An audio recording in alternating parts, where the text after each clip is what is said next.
Hello friends, once again you all are welcome to the world of physics by K.H. Gohil. આજના લેક્ચરની અંદર આપણે ફરીથી દ્રવ્યમાન કેન્દ્ર શોધવાની ચર્ચા કરવાના છીએ, જેની અંદર આગળના લેક્ચરમાં આપણે જેમ જોયું એમ દ્વિપરિમાણ અને એક પરિમાણમાં જો પદાર્થ આપેલો હોય તો તેનું દ્રવ્યમાન કેન્દ્ર કેવી રીતે નક્કી કરવું. ફરીથી આજના લેક્ચરમાં જો પદાર્થ ત્રિપરિમાણમાં હોય તો તેનું દ્રવ્યમાન કેન્દ્ર કેવી રીતે નક્કી કરવું એ આપણે આજના લેક્ચરમાં ચર્ચા કરવાના છીએ. તો સમાન દળ ઘનતા ધરાવતા પદાર્થ માટેના દ્રવ્યમાન કેન્દ્રનો આ છેલ્લો લેક્ચર હશે. તો આજના લેક્ચરની અંદર આપણે કુલ 4 ક્વેશ્ચન સોલ્વ કરવાના છીએ. ગોળીય કવચ અર્ધ ગોળાકાર કવચનું દ્રવ્યમાન કેન્દ્ર, નક્કર અર્ધગોળાનું દ્રવ્યમાન કેન્દ્ર, નક્કર શંકુનું દ્રવ્યમાન કેન્દ્ર અને પોલા શંકુનું દ્રવ્યમાન કેન્દ્ર. જો આ ચારે ચાર બાબતો તમને શોધતા આવડતી હોય તો આજના લેક્ચરમાં તમને કંઈ નવું મળશે નહીં, અને જો આ ના ખબર હોય તો આજનો લેક્ચર એ તમારા માટે ખરેખર અગત્યનો સાબિત થશે, જેની અંદરથી તમને ફરીથી કંઈક નવા કન્સેપ્ટ મળશે કે ત્રિપરિમાણીય પદાર્થ હોય તો તેની અંદર દ્રવ્યમાન કેન્દ્ર કેવી રીતે નક્કી કરવું. તો સૌપ્રથમ આપણે વાત કરશું અર્ધગોળાકાર કવચનું દ્રવ્યમાન કેન્દ્ર.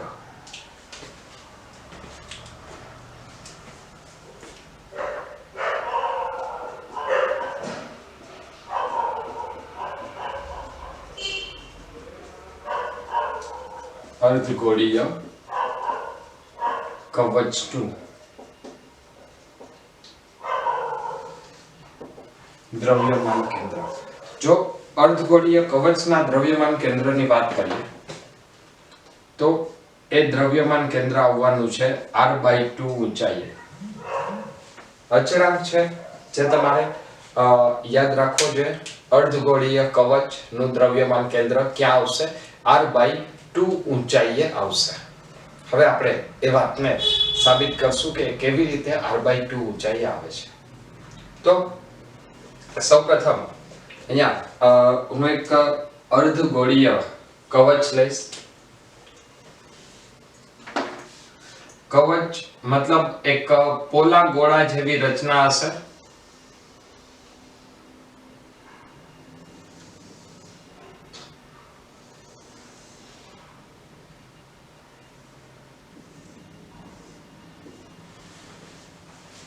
અને લેખા અર્ધગોળીય કવચ છે. આ અર્ધગોળીય કવચ માટે આપણે દ્રવ્યમાન કેન્દ્ર શોધવાનું છે. એની અંદર હજી એક વાત કહી દઉં છું કે આ જે ગોળીય કવચ છે એ ગોળીય કવચની ત્રિજ્યા કેપિટલ R છે. મતલબ એના કેન્દ્રથી અંતર એ કેટલું થશે? Capital R. ત્યારબાદ કવચનું કુલ દળ ગોળીય કવચ માટે ત્રિજ્યા છે કેપિટલ R અને કવચનું દળ છે કેપિટલ M. હવે જો આ કવચ માટે આપણે એનું દ્રવ્યમાન કેન્દ્ર શોધવું હોય તો આ બિંદુથી કેટલી ઊંચાઈએ દ્રવ્યમાન કેન્દ્ર આવેલું છે માત્ર એ વાત આપણે કરવી પડશે. તો માની લઈએ કે એનું દ્રવ્યમાન કેન્દ્ર h જેટલી ઊંચાઈએ આવેલું છે. તો અહીંયા ફરીથી આપણે દ્રવ્યમાન કેન્દ્રના સૂત્રથી શરૂઆત કરશું. કવચનું દ્રવ્યમાન કેન્દ્ર, તો એના માટે આપણે લખીએ છીએ ycm = ydm / integration of dm, મતલબ ydm ના છેદમાં m. અહીંયા કવચનું કુલ દળ m છે તો હું આ સૂત્રને આવી રીતે પણ લખી શકું, સંકલનમાં ydm. હવે અહીંયા આપણે dm અને y જે ઊંચાઈ છે એ ઊંચાઈને વ્યાખ્યાયિત કરવી પડશે, અને એને વ્યાખ્યાયિત કરવા માટે આપણે આ કવચનો એક નાનકડો ભાગ લેવો પડશે કે જે નાના ભાગ ઉપરથી આ આખી ગોળીય કવચ બનાવેલી હોય. તો કવચનો એક નાનો ભાગ કેવી રીતે વ્યાખ્યાયિત કરવો, તો એ વ્યાખ્યાયિત કરવા માટે અહીંયા હું તમને એક ફરીથી ઉદાહરણ આપું છું. દાખલા તરીકે માની લઈએ કે આપણી પાસે આવી એક રિંગ છે, બરાબર. આ રિંગની ઉપર જો હું એક ફરીથી બીજી રિંગ મૂકું, ત્યારબાદ ફરીથી એની ઉપર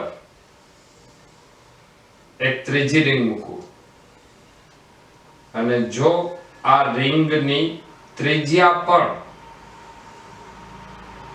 સાથે સાથે આપણે ઘટાડતા જઈએ, તો આમ કરતા કરતા આ જે આખી રચના છે એ આખી રચના આપણને ગોળીય કવચ આપશે. મતલબ જો ગોળીય કવચની વાત કરવું હોય તો ગોળીય કવચ માટે ડીએમ પાર્ટ એટલે શું, તો ગોળીય કવચ માટે એક નાનો ભાગ જો આપણે વિચારવો હોય તો એ નાનો પાર્ટ એ આપણને આવી એક આખી કવચની રિંગ આપશે. કવચની આખી એક રિંગ આપશે, અને એ રિંગની આપણે વાત કરવાની છે. તો માની લઈએ કે આ કવચ છે. કવચને જો તમે એક્ઝેક્ટ સામેથી જોશો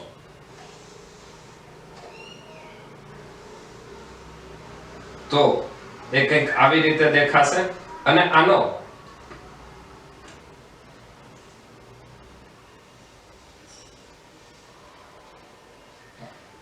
હવે આપણે આના માટે એક આવી રિંગની વાત કરવાની છે કે જે રિંગ આ ગોળીય કવચનો એક નાનકડો ભાગ છે. માની લે કે આ જે કવચ છે આખી આવી કેટલી બધી રિંગ થી બનેલી છે. ચલો ક્લિયર છે. તો સૌથી પહેલા તો અહીંયા વાત કરીએ કે જો આ કવચનું કેન્દ્ર હોય તો કેન્દ્રથી આ અંતર એ થશે કેપિટલ R. કેન્દ્રથી આ અંતર કેટલું થશે? Capital R. માની લઈએ કે આ જે R અંતર લીધું છે, આ જે રિંગ લીધી છે એ કેટલા કોણે છે? તો થીટા કોણે.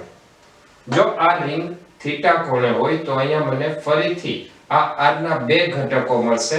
આ કોણ થીટા છે તો આ ઘટક થશે R cos થીટા અને આ ઘટક થશે R sin થીટા. આનો મતલબ કે અહીંયા આપણને જે ઊંચાઈ મળશે એ ઊંચાઈ કેટલી મળશે? તો ઊંચાઈ એ મળશે R sin થીટા. આ જે ઘટક આવશે એ ઘટક આવશે R sin થીટા, અને જો આપણે આ ઘટકની વાત કરીએ એની લંબાઈ મતલબ એની ત્રિજ્યા તો એ કેટલી આવશે? R cos theta. ચલો આ ફરીથી અહીંયા વાત કરું છું કે આ આપણે આખી ઉપરની આવી રિંગ લીધેલી છે, અને એ રિંગની ત્રિજ્યા છે R cos થીટા, અને એ રિંગ કેટલી ઊંચાઈએ છે? તો એ ઊંચાઈ છે R sin થીટા. ક્લિયર છે? તો સૌથી પહેલા આપણને અહીંયા y મળશે. y બરાબર આપણને મળ્યું 1/m સંકલનમાં y આવશે R sin થીટા. હવે આપણે dm વ્યાખ્યાયિત કરવું પડશે, અને જો dm વ્યાખ્યાયિત કરવું હોય તો dm વ્યાખ્યાયિત કરવા માટે આપણે એનું નાનું ક્ષેત્રફળ લેવું પડશે. અહીંયા હું તમને એ વાત ફરીથી રિપીટ કરી દઉં કે જો આપણે એક પરિમાણની વાત કરીએ, મતલબ જ્યાં પદાર્થને માત્ર લંબાઈ હોય, તો આવા પદાર્થ માટે તેના માટે આપણે રેખીય દળ ઘનતા લેમ્બડા વ્યાખ્યાયિત કરીએ છીએ. જો પદાર્થ સપાટીવાળો હોય, મતલબ પોલો પદાર્થ, ધ્યાન રાખજો સિગ્મા એટલે એકમ ક્ષેત્રફળ દીઠ દળ, મતલબ એ પોલા પદાર્થ માટે આવશે. અહીંયા પોલો ગોળો છે, પોલા ગોળાનું દળ જે છે એ માત્ર સપાટી ઉપર જ છે, મતલબ તમે એના ક્ષેત્રફળના સ્વરૂપમાં એના દળને વ્યાખ્યાયિત કરી શકશો. એટલા માટે અહીંયા સિગ્માનો ઉપયોગ થશે, રો નો ઉપયોગ અહીંયા થશે નહીં. એકમ કદ દીઠ દળ નહીં, પરંતુ અહીંયા શું આવશે? એકમ ક્ષેત્રફળ દીઠ દળ. તો અહીંયા ફરીથી મારે પહેલા સિગ્માને વ્યાખ્યાયિત કરવું પડશે. તો સિગ્મા આવશે એકમ ક્ષેત્રફળ દીઠ દળ. તો હું અહીંયા લખું છું સિગ્મા ઇઝ ઇક્વલ ટુ દળ કેપિટલ M અને ક્ષેત્રફળ જો આ ગોળો આખે આખો હોય તો આખા ગોળાનું ક્ષેત્રફળ કેટલું? આખા ગોળાનું ક્ષેત્રફળ થાય 4πr². તો આ અર્ધગોળાનું ક્ષેત્રફળ કેટલું થાય? એ આવશે 2πr².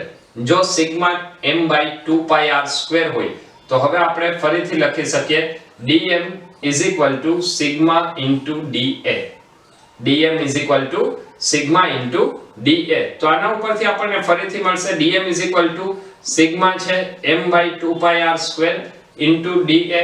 da એટલે ક્ષેત્રફળ. કેનું ક્ષેત્રફળ? આપણે જે નાનો પાર્ટ લીધેલો છે એ પાર્ટનું ક્ષેત્રફળ, મતલબ જે ગોળીય કવચ છે એ ગોળીય કવચની આપણે જે ઉપરની આખી પટ્ટી લીધેલી છે એ પટ્ટીનું ક્ષેત્રફળ. તો આ જે પટ્ટી છે એ પટ્ટીની જાડાઈ આપણે લઈ લઈએ કેટલી છે? dy જેટલી. ત્યારબાદ આ પટ્ટી છે એ પટ્ટી કેટલી ત્રિજ્યામાં છે? તો જો એની ત્રિજ્યા કેટલી છે? r cos θ. મતલબ આ પટ્ટીને જો આખે આખી ખોલી નાખવામાં આવે તો એની લંબાઈ કેટલી થાય? એની લંબાઈ થાય એના પરિઘ જેટલી. અને એટલા માટે આ પટ્ટીનું ક્ષેત્રફળ જો dA લઈએ તો dA આવશે 2π * r, મતલબ એની ત્રિજ્યા એને ગુણ્યા dy. અને અહીંયા ત્રિજ્યા કેટલી છે? r cos θ. મતલબ આપણને dA નું સૂત્ર મળશે 2πr cos θ dy. 2πr cos θ dy. આની અંદરથી 2π કેન્સલ થઈ જશે, એક એક r કેન્સલ થશે, તો dm આપણને મળશે m/r cos θ dy. dm મળશે m/r cos θ dy. હવે આ dm ની કિંમત આપણે ફરીથી સમીકરણમાં મૂકી દે તો ycm આપણને મળશે ydm. ydm એટલે r sin θ અને dm આવશે m/r cos θ dy = ફરીથી m/r અચળ છે, સંકલનની બહાર આવશે તો mm કેન્સલ થઈ જશે, અહીંયા આવશે r સંકલનમાં. અચ્છા, r પણ કેન્સલ થઈ જશે તો અહીંયા વધશે સંકલનમાં sin θ cos θ dy. હવે આ જે dy છે એ dy ને આપણે થીટાના સ્વરૂપમાં ફેરવવું પડે. તો જો આપણે dy ને થીટાના સ્વરૂપમાં ફેરવવું હોય તો એને થીટાના સ્વરૂપમાં કેવી રીતે ફેરવી શકીએ? તો એના માટે હું અહીંયા ફરીથી વિચારીશ કે આ જે dy છે એ dy માટે જો આપણે ખૂણો દોરીએ તો dy નો આપણને એક ખૂણો મળશે. હું અહીંયા એક ખૂણો વ્યાખ્યાયિત કરું છું. આ જે નાનો ખૂણો છે એ ખૂણાને હું કહી દઉં છું dθ. મતલબ આ આખી આકૃતિ કેવી રીતની થશે? તો અહીંયા હું ફરી પાછી આ આકૃતિને બાજુમાં દોરું છું.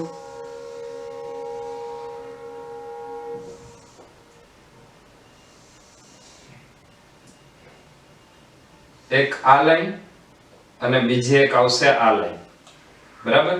આ બંને વચ્ચેનો કોણ, આ ખૂણો આપણે લીધો છે થીટા. આ જે વચ્ચેનો કોણ છે dθ એની વાત કરવી છે. તો dθ ને વ્યાખ્યાયિત કરવો હોય તો એ કેવી રીતે થાય? તો આ આવશે r, મતલબ આ જે અંતર છે એ પણ r થશે અને આ કેટલું છે? આ છે dy. તો આના ઉપરથી લખ્યા આપણે ખૂણો બરાબર ચાપના છેદમાં ત્રિજ્યા, તો એના ઉપરથી લખશું dy બરાબર r dθ. તો ફરીથી આપણે dy ની અહીંયા કિંમત મૂકશું અને dy આવશે r dθ. જો dy બરાબર r dθ હોય તો અહીંયા આપણને મળશે sin θ cos θ r dθ. r ને અચળ છે, સંકલનની બહાર કાઢી લઈએ તો ફરીથી અહીંયા આવશે sin θ cos θ dθ. બીજી એક વાત જો અહીંયા આપણે વાત કરીએ તો અહીંયા જે સંકલન છે એ y સાપેક્ષે હતું, અહીંયા સંકલન થીટા સાપેક્ષે છે. તો અહીંયા તમે આ જે પટ્ટી લ્યો છો એ સૌથી પહેલી પટ્ટી આ આવશે. તો પહેલી પટ્ટી માટે ખૂણો કેટલો? 0. અને સૌથી ઉપરની પટ્ટી અહીંયા સુધીની આવશે તો એના માટે ખૂણો કેટલો 90 ડિગ્રી. મતલબ આ જે ખૂણો છે એ ક્યાંથી ક્યાં સુધી બદલે છે 0 થી 90 અથવા π/2. તો લિમિટ આવશે 0 થી π/2. આનું સંકલન કરવા માટે આપણે ફરીથી અહીંયા એક સૂત્રનો ઉપયોગ કરશું r/2 સંકલનમાં 2 sin θ cos θ d θ. 2 sin θ cos θ એટલે એ આવે sin 2θ. તો અહીંયા હું લખું છું r/2 સંકલનમાં sin 2θ dθ 0 થી π/2. ફરીથી અહીંયા લખશું r/2 sin 2θ નું સંકલન આવશે -cos 2θ divide by d/dθ of 2θ અને લિમિટ આવશે 0 થી π/2. અહીંયા જે વિધેય છે એ વિધેયમાં સામાન્ય રીતે આપણે θ લઈએ છીએ, અહીંયા 2θ છે તો એનું સંકલનનું સૂત્ર થાય આ જે ખૂણો છે એ ખૂણો એનું વિકલન છેદમાં આવશે. તો અહીંયા ફરીથી આપણે આગળ વિચારીએ r/2 into minus cos 2π/2 minus lower limit આવશે minus cos 0 અને whole divide by 2. તો cos π ની કિંમત આવશે -1. તો અહીંયા આપણે ફરીથી લખશું r/2 into -1 minus cos 0 ની કિંમત ફરીથી આવશે 1. તો -1 માઇનસ માઇનસ પ્લસ અને માઇનસ માઇનસ પ્લસ 1 એટલે આ આવશે r/2 into 1 plus 1 divide by 2. તો આનું જે પરિણામ છે જે દ્રવ્યમાન કેન્દ્ર છે એ દ્રવ્યમાન કેન્દ્ર આવશે r/2 જેટલા અંતરે. મતલબ ગોળીય કવચ માટે તેનું દ્રવ્યમાન કેન્દ્ર એ હંમેશા ઊંચાઈની વાત કરીએ તો તેની ત્રિજ્યા કરતા અડધી ઊંચાઈએ આવેલું હોય છે. હવે બીજો એક ક્વેશ્ચન છે જેની અંદર આપણે સોલ્વ કરવાના છીએ નક્કર અર્ધગોળાનું દ્રવ્યમાન કેન્દ્ર.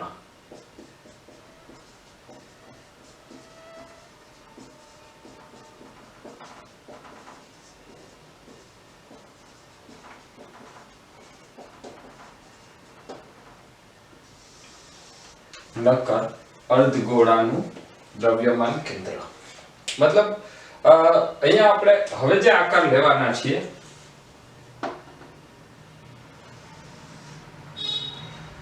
એ એવો આકાર લેશું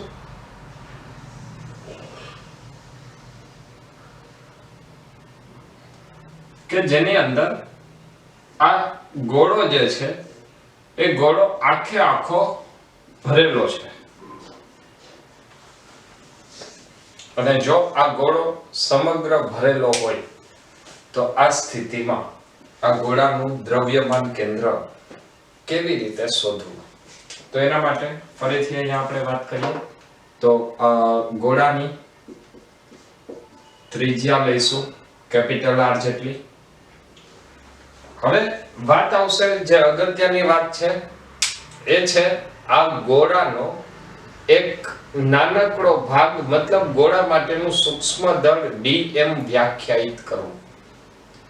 જો અર્ધગોળાનું સૂક્ષ્મ દળ dm વ્યાખ્યાયિત થઈ જાય તો એ dm બાદ તમે આખે આખા ગોળા માટે પરિણામ મેળવી શકશો. તો એ dm કેવી રીતે મળશે તો dm માટે અહીંયા હું તમને ફરીથી એક વાત કહીશ કે આ dm કેવી રીતે મળે. તો dm એ પહેલા તો થાશે શું તો જો તમે નક્કર ગોળો વિચારો તો માની લો કે નક્કર ગોળા માટે તમે કેટલી બધી કવચ લઈ અને આખે આખો નક્કર ગોળો બનાવેલો છે. સૌથી પહેલું અહીંયા આપણે એવું ધારશું કે નક્કર ગોળો છે આખે આખો અનંત કવચનો બનેલો છે. તો આ નક્કર ગોળાનો એક નાનકડો ભાગ એટલે શું થાય? એ ગોળાની એક કવચ. ફરીથી રિપીટ કરું છું, જો નક્કર ગોળો અનંત કવચનો બનેલો હોય તો એ નક્કર ગોળાનો એક નાનકડો ભાગ મતલબ એની એક કવચ થાય.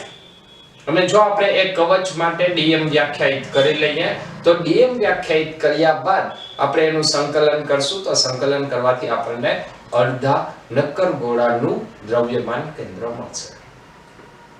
તો હવે આ dm શું છે એ પેલા વ્યાખ્યાયિત કરવું પડશે. તો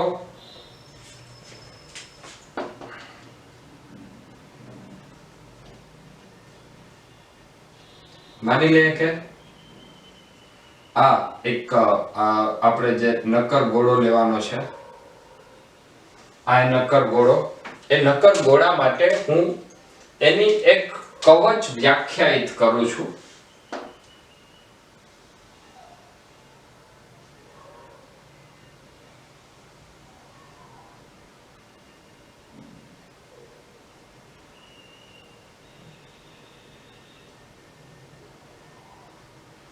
અને જો આ કવચને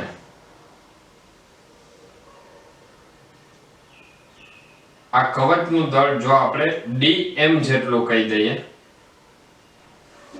તો આ dm દળની કવચ પરથી આપણે આખા ગોળાનું સંકલન કરી શકીએ.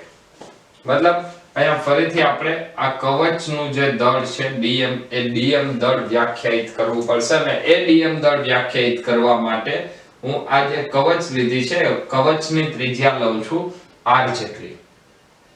કવચની ત્રિજ્યા છે r જેટલી અને આ કવચની જે જાડાઈ છે એ જાડાઈ હું લઉં છું dr જેટલી. તો કવચની જાડાઈ કેટલી આવશે? dr જેટલી. કવચની ત્રિજ્યા કેટલી છે? સ્મોલ r જેટલી, કે જેના ઉપરથી આપણે dm ને વ્યાખ્યાયિત કરવું છે. ફરીથી અહીંયા જ ક્વેશ્ચન આવશે કે અહીંયા તમે એકમ લંબાઈ દીઠ દળ, એકમ ક્ષેત્રફળ દીઠ દળ કે એકમ કદ દીઠ દળ શું લેશો?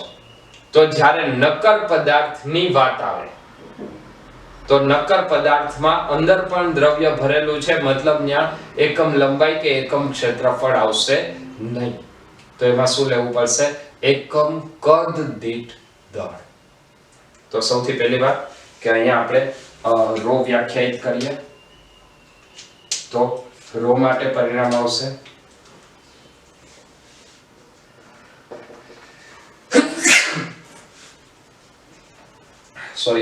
હું લઈ લઉં છું અર્ધગોળાનું દળ કેપિટલ M છે,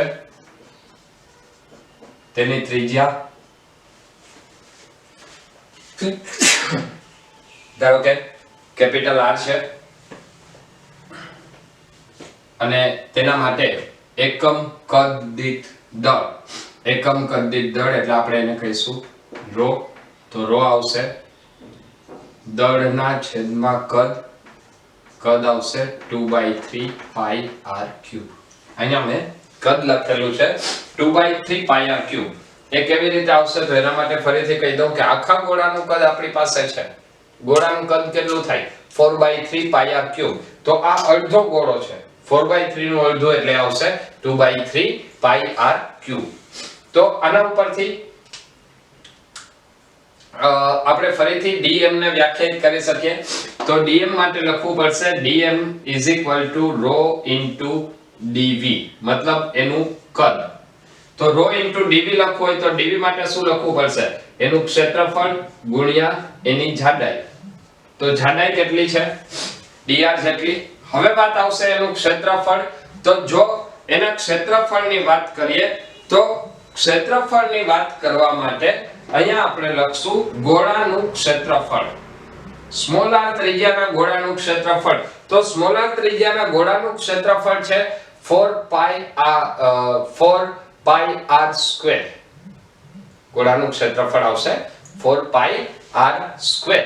તો એના માટે એનું અડધું ક્ષેત્રફળ એટલે એ કેટલું આવશે? 2 પાઈ r સ્ક્વેર. પણ અહીંયા આ કવચની વાત છે જેની ત્રિજ્યા સ્મોલ r છે, તો અહીંયા આપણે શું લખશું? 2 પાઈ r સ્ક્વેર. ચલો ક્લિયર છે આટલું? તો આ આપણને મળશે dm દળ. dm દળનું હજી જો સોલ્યુશન કરવું હોય તો આપણે રો ની કિંમત અહીંયા મૂકી દે, તો રો ની કિંમત મૂકશો એટલે રો છે m by 2 pi r cube into 3 into 2 pi r square dr. 2 pi બંને કેન્સલ થઈ જશે, તો અહીંયા આવશે dm is equal to 3m r square dr divide by r cube. આ આપણને મળશે dm.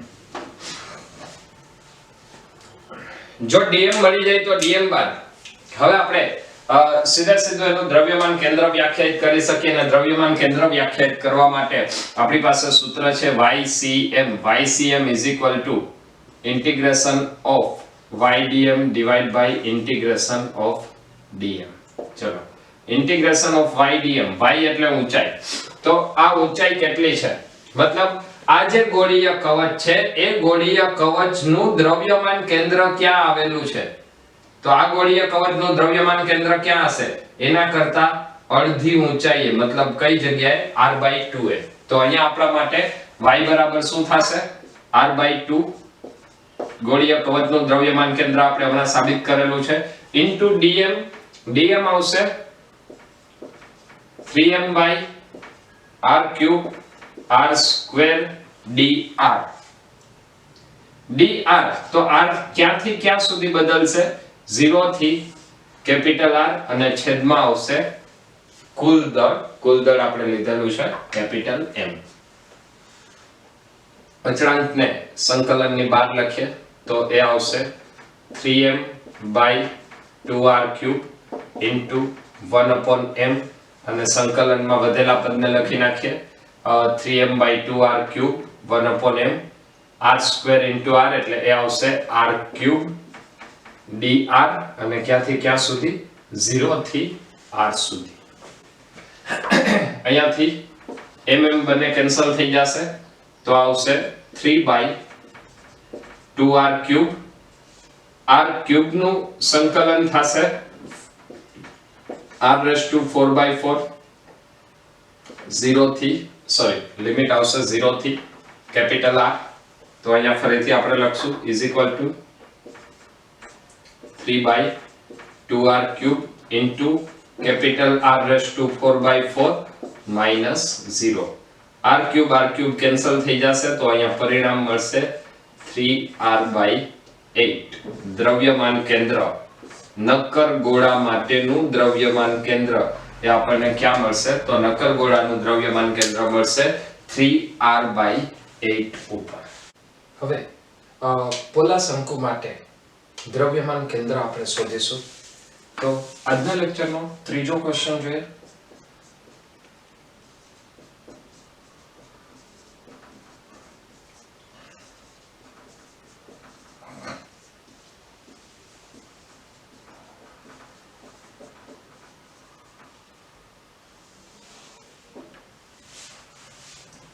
પોલા શંકુ આકારનું દ્રવ્યમાન કેન્દ્ર. તો એ દ્રવ્યમાન કેન્દ્ર શોધવા માટે સૌથી પહેલા તો આપણે એક શંકુ આકાર વિચારશું.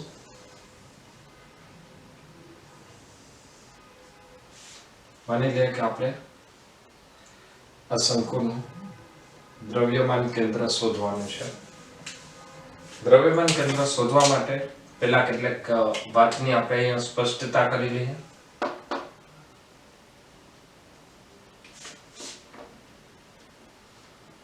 શંકુની બેઝની ત્રિજ્યા કેપિટલ R છે, ઊંચાઈ કેપિટલ H છે,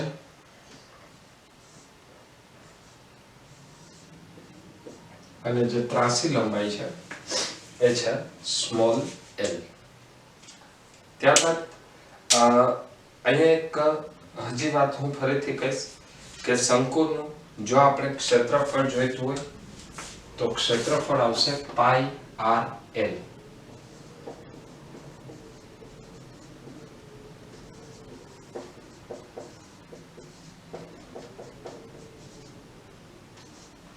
શંકુનું ક્ષેત્રફળ આવશે પાઈ આર એલ.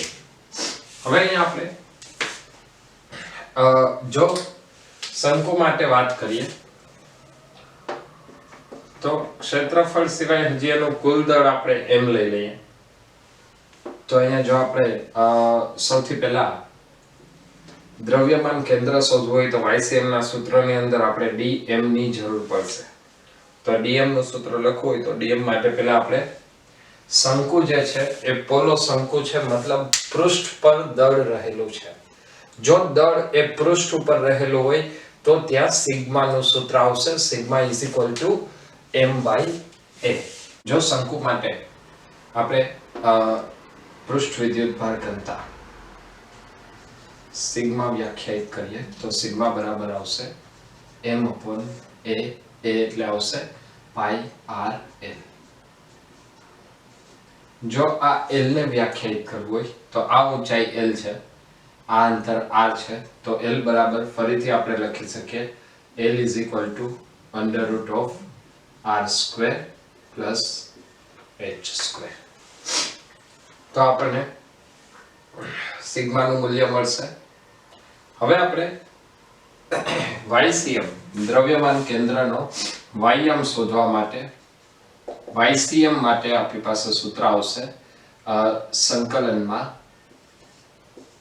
ydm / સંકલનમાં dm. સંકલનમાં dm એનું મૂલ્ય આવશે શંકુનું કુલ દળ, જે આપણે કેપિટલ M લઈ લઈએ છીએ. તો અહીંયા સૂત્રને લખી શકાય સંકલનમાં ydm. મતલબ ફરીથી આપણે અહીંયા dm શોધવું પડશે. તો dm માટે હું અહીંયા સૂત્ર લખીશ dm = સિગ્મા * da. તો અહીંયા આપણે હવે da ને વ્યાખ્યાયિત કરવું પડશે.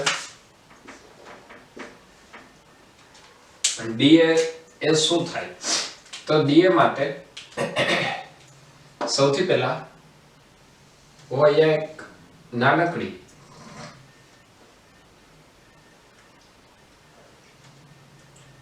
એક પટ્ટી વ્યાખ્યાયિત કરું છું.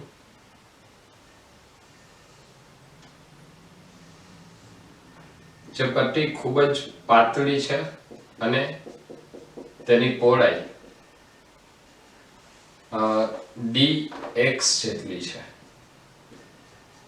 આ પટ્ટીની પહોળાઈ કેટલી છે? dx જેટલી. અને આની જે ત્રિજ્યા છે એ ત્રિજ્યા હું લઈ લઉં છું સ્મોલ r. તો અથવા તો આ ત્રિજ્યાનો હું લઈ લઉં છું x. તો અહીંયા આપણને સિગ્મા * da. તો da નું સૂત્ર મળશે 2πx dx. da = 2πx dx. હવે dm બરાબર સિગ્મા * da લખ્યા બાદ જો આપણે અહીંયા સિગ્મા ની કિંમત મૂકી દઈએ તો ફરીથી આપણને મૂલ્ય મળશે dm = m * 2πx dx divided by pi r √r² + h².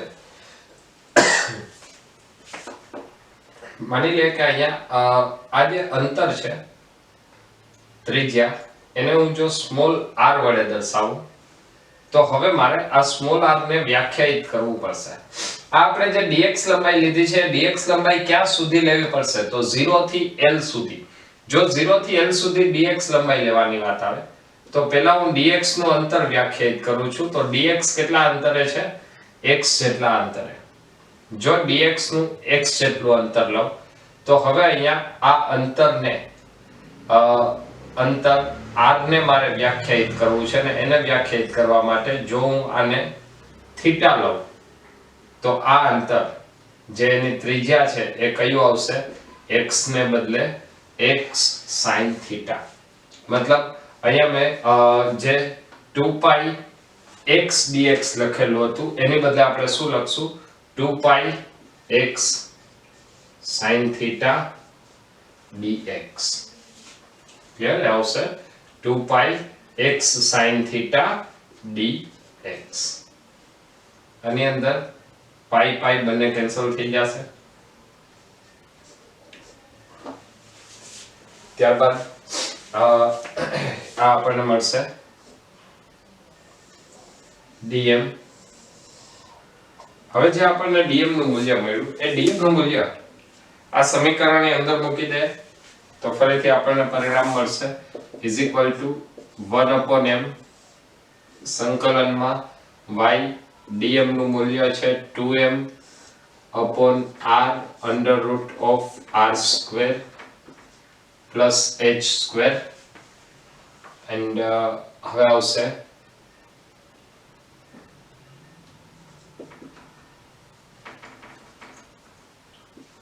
x sin theta dx પદ આવશે. ફરીથી રિપીટ કરું છું y dm આવશે 2m into x sin theta dx divided by r under root of r square plus h square. જો અહીંયા આ ખૂણાને આપણે થીટા કહીએ તો sin theta આવશે સામેની બાજુના છેદમાં કર્ણ એટલે x સામેની બાજુના છેદમાં કર્ણ તો એને આપણે ફરીથી લખશું સામેની બાજુ. તો જો આ ખૂણો થીટા લઈએ તો સામેની બાજુ થશે r અને કર્ણ l એટલે આવશે under root of r square plus h square. તો હું અહીંયા ફરીથી લખીશ r divided by under root of r square plus h square. ફરીથી આની અંદર r અને m બંને કેન્સલ થઈ જશે તો અહીંયા આપણને પરિણામ મળશે r square plus h square under root of r square plus h square no square એટલે આવશે under root નીકળી જશે r square plus h square into integration of આ બે છે બેને આપણે બહાર લખીએ. હવે જે વધ્યું એને હું ઇન્ટિગ્રેશન માં લખું છું y x dx. હવે મારે x ની વાત કરવાની છે તો x ના મૂલ્ય y ને જો આપણે x ના સ્વરૂપમાં ફેરવવું હોય તો y એ ઊંચાઈ છે. કઈ ઊંચાઈ? ઉપરથી જે આપણે dx લીધેલું છે તેની ઊંચાઈ y. તો આ y ઊંચાઈને શેના બરાબર લખાય? એ થીટાની પાસેની બાજુ છે તો એ y ઊંચાઈ થશે x sin theta x cos theta.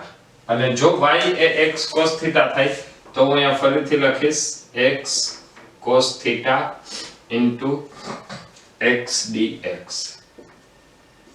અથવા અહીંયા આવશે 2 by under root of r square plus h square integration of x square cos theta dx.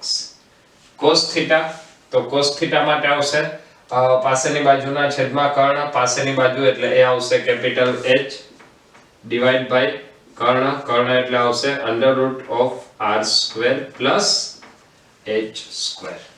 ચલો ફરીથી under root of r square plus h square ને બહાર કાઢી લે કેપિટલ H પણ બહાર આવશે તો એ આવશે 2h divide by under root of r square plus h square અને r square plus h square ની કુલ ઘાત કેટલી થશે તો અહીંયા છે 1 અને અહીંયા છે 1/2 એટલે અહીંયા આવશે રેઝ ટુ 3/2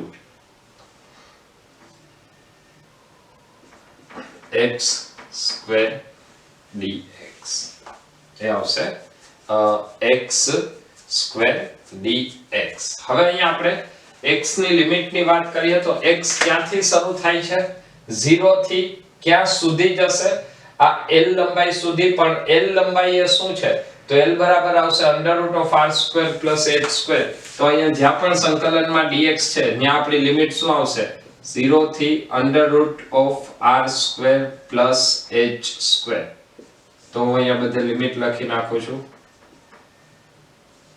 0 થી under root of r square plus h square. x square નું સંકલન થશે x cube by 3 તો અહીંયા આપણે લખશું 2h divided by r square plus h square raised to 3/2 અને અહીંયા આવશે x³ ડિવાઇડ બાય 3 સંકલનની limit 0 to r² plus h². આ ત્રણને આપણે બહાર લખી નાખીએ તો અહીંયા ફરીથી આવશે 2h divide by 3 into r² plus h² raised to 3/2 into x ની બદલે એક વખત અપર લિમિટ મૂકશું તો r² plus h² under route એટલે 1/2 અને એનો ઘન એટલે આવશે 3/2 minus 0. ચાલો તો r² plus h² raised to 3/2 A cancel થઈ જશે તો આપણને છેલ્લું પરિણામ મળશે y is equal to ycm is equal to 2h/3. મતલબ પોલા શંકુ માટેનું દ્રવ્યમાન કેન્દ્ર એ તેની શિરોલંબ ઊંચાઈના 2/3 પાર્ટે આવેલું હોય.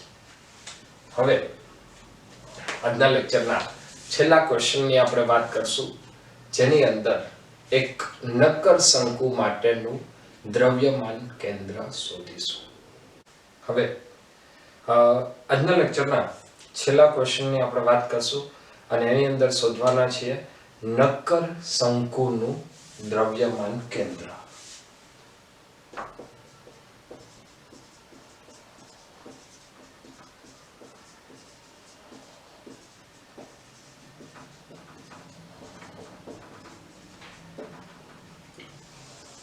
નક્કર શંકુનું દ્રવ્યમાન કેન્દ્ર એ આવશે h/4 જેટલી ઊંચાઈએ.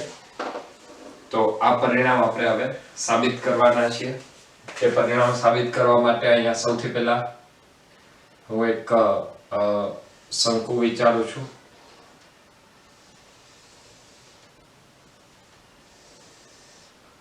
નક્કર શંકુની આપણે વાત કરીએ છીએ મતલબ એની અંદર પણ દ્રવ્ય ભરેલું હોય. આવા શંકુ માટે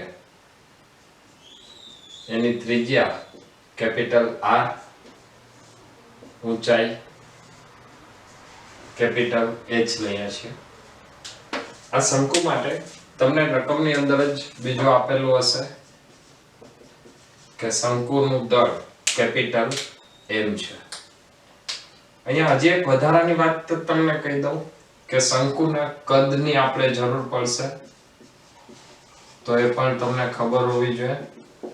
શંકુનું કદ આવશે 1/3 પાઈ r²h. શંકુનું કદ આવશે 1/3 પાઈ r²h. હવે જો આ શંકુ માટે આપણે વાત કરીએ તો નક્કર શંકુ છે એનો મતલબ એની અંદર પણ દ્રવ્ય ભરેલું છે. જો એની અંદરના ભાગમાં પણ દ્રવ્ય ભરેલું હોય તો ત્યાં આપણે એકમ કદ દીઠ દળ વ્યાખ્યાયિત કરવું પડે અને એકમ કદ દીઠ દળ એટલે એને આપણે દર્શાવીએ છીએ ρ વડે અને સૂત્ર આવશે ρ = m/v જ્યાં v આવશે 1/3 પાઈ r²h અથવા ρ ને આપણે લખશું 3m પાઈ r²h.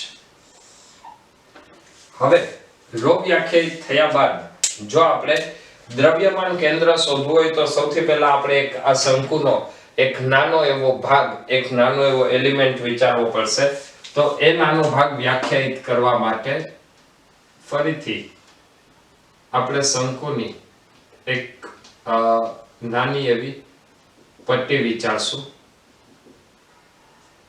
આ પટ્ટીની જે પહોળાઈ છે એ હું કહું છું dy જેટલી અને એ શંકુના બેઝ થી કેટલી ઊંચાઈએ છે y જેટલી ઊંચાઈએ છે. જો એ શંકુના બેઝ થી y જેટલી ઊંચાઈએ હોય તો હવે એના માટે ફરીથી આપણે આ ભાગનું દળ dm વ્યાખ્યાયિત કરીએ અને જો એ ભાગનું દળ dm જેટલું હોય તો અહીંયા આપણે લખશું dm = ρ * dv. dv મતલબ dm દળનું કદ. જો અહીંયા dm દળના કદની વાત કરીએ તો આની ત્રિજ્યા આવશે સ્મોલ r અને એટલે કે આ ત્રિજ્યા છે સ્મોલ r. તો ત્યાં સૂત્ર આવશે રો ઇન્ટુ ડીવી, ડીવી બરાબર પાઈ આર સ્ક્વેર, ક્ષેત્રફળ આવશે પાઈ આર સ્ક્વેર જેટલું, એને ગુણ્યા એની ઊંચાઈ આવશે dy, પાઈ આર સ્ક્વેર dy એ થશે dv, આ આપણને મળ્યું dm, અથવા આની અંદર હજી રો ની કિંમત મૂકી દે તો એ આવશે 3m divide by pi r square h into pi r square dy, pi pi બંનેમાંથી કેન્સલ થઈ જશે તો આપણને મળશે dm is equal to 3m divide by r square h into small r square dy. હવે આ પદને dm મેળવ્યા બાદ આપણે સીધું દ્રવ્યમાન કેન્દ્રના સૂત્રથી શરૂઆત કરશું. તો દ્રવ્યમાન કેન્દ્રનું સૂત્ર આવશે ycm is equal to pi dm divided by સંકલનમાં dm. સંકલનમાં dm એટલે શંકુનું કુલ દળ, માની લે 1/m, તો અહીંયા આવશે સંકલનમાં y અને dm, dm નું મૂલ્ય આવશે 3m by r square h into r square dy. તો હવે અહીંયા જે સ્મોલ r છે એ સ્મોલ r ને આપણે y ના સ્વરૂપમાં ફેરવવું પડશે. અચ્છા, સ્મોલ r ને y ના સ્વરૂપમાં ફેરવવા માટે હવે અહીંયા હું ફરીથી લખું છું કે જો ત્રિજ્યા સ્મોલ r હોય તો એની ઊંચાઈ ઉપરની ઊંચાઈ એટલે કેટલી થશે h minus y જેટલી. એટલે જો સ્મોલ r તો ઊંચાઈ h minus y અને કેપિટલ R તો ઊંચાઈ કેપિટલ H. તો આના ઉપરથી સ્મોલ r નું આપણે સૂત્ર લખવું હોય તો એ લખાય small r is equal to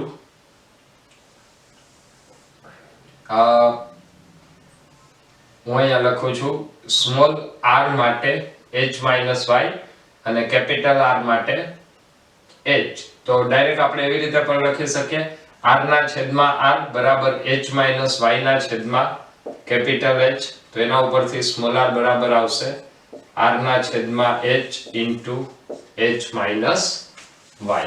તો હવે આપણે અહીંયા સ્મોલ r ની કિંમત મૂકી દેશું, mm કેન્સલ થઈ જશે, અચળાંકો છે એ બધા અચળાંકને આપણે બહાર લખી નાખીએ 3 by r square h સંકલનમાં y into r square એટલે થશે r square divide by h square h minus y whole square dy. જ્યાં dy નું સંકલન છે તો dy ની શરૂઆત ક્યાંથી થશે 0 થી લઈ અને કેપિટલ h સુધીની. મતલબ અહીંયા આપણે જો dy ની લિમિટ લખીએ તો એ dy ની લિમિટ કેટલી આવશે 0 થી કેપિટલ h. ફરીથી અહીંયા r સ્ક્વેર બંને કેન્સલ થઈ જશે, છેદમાં જે h સ્ક્વેર છે એ અચળ કહેવાય, સંકલનની બહાર આવે તો અહીંયા આવશે 3 by h ક્યુબ. સંકલનની અંદર જે પદ વધેલું છે એ પદને હું અહીંયા ફરીથી લખી નાખું છું y into h square minus 2hy plus y square dy. અથવા આ પદને આવી રીતે લખાય 3 by h ક્યુબ સંકલનમાં h square y minus 2hy square plus y cube dy અને સંકલનની લિમિટ આવશે 0 થી h સુધીની. હવે આનો અંદર આપણે સંકલન કરતા જઈએ તો અહીંયા આવશે 3 by h સ્ક્વેર બાર આવશે, y નું સંકલન થાય y square by 2 minus 2h બાર આવશે, y સ્ક્વેર નું સંકલન થશે y cube by 3 plus y cube નું સંકલન આવશે y raised to 4 by 4 અને આખાની દરેકની લિમિટ હતી 0 થી h એટલે બધાની લિમિટ આવશે 0 to h. હવે આ પદને આપણે જો હજી થોડું આગળ વધારીએ તો અહીંયા આવશે 3 divide by h into h square, sorry, 3 divided by h cube into h square into h square, એટલે h raised to 4 divided by 2 minus h cube into 2h, એટલે 2h raised to 4 by 3 plus h raised to 4 by 4. જો આને આપણે solve કરીએ તો એ આવશે 3 by h cube into divide by છેદનો લસા આવશે 12, એટલે અહીંયા આવશે 6h raised to 4 minus 3 એટલે 8h raised to 4, 3 4 12 એટલે 4 2 8 અને 4 3 12 એટલે આવશે plus 3h raised to 4. તો 6 minus 8 minus 2 plus 3 plus 1 અને આ આવશે 3 4. તો અહીંયા આવશે h raised to 4 divide by 4h cube. h cube બને કેન્સલ થઈ જશે તો YCM આપણને મળશે h by 4. મતલબ નક્કર શંકુ માટેનું દ્રવ્યમાન કેન્દ્ર એ કેટલી ઊંચાઈએ હોય એના બેઝ થી h by 4 જેટલી ઊંચાઈએ આવેલું હોય છે. તો આ કેટલીક સમિત રચનાઓ ધરાવતા પદાર્થોના દ્રવ્યમાન કેન્દ્રની વાત કરી. હવે નેક્સ્ટ લેક્ચરની અંદર હજી પણ દ્રવ્યમાન કેન્દ્રની જ ચર્ચા આવશે, પરંતુ માની લે કે તમને એવું આપેલું હોય કે કોઈ એક નિશ્ચિત આકાર છે, એમાંથી જો અમુક ભાગને દૂર કરી લેવામાં આવે તો વધતા ભાગનું દ્રવ્યમાન કેન્દ્ર કઈ જગ્યાએ આવશે. તો આવા પ્રકારના ક્વેશ્ચન આપણે નેક્સ્ટ લેક્ચરની અંદર સોલ્વ કરવાના છીએ. તો ખૂબ જ ઝડપથી નેક્સ્ટ લેક્ચરમાં મળીએ છીએ. ત્યાં સુધી બધા મહેનત કરતા રહો. Wish you all the best.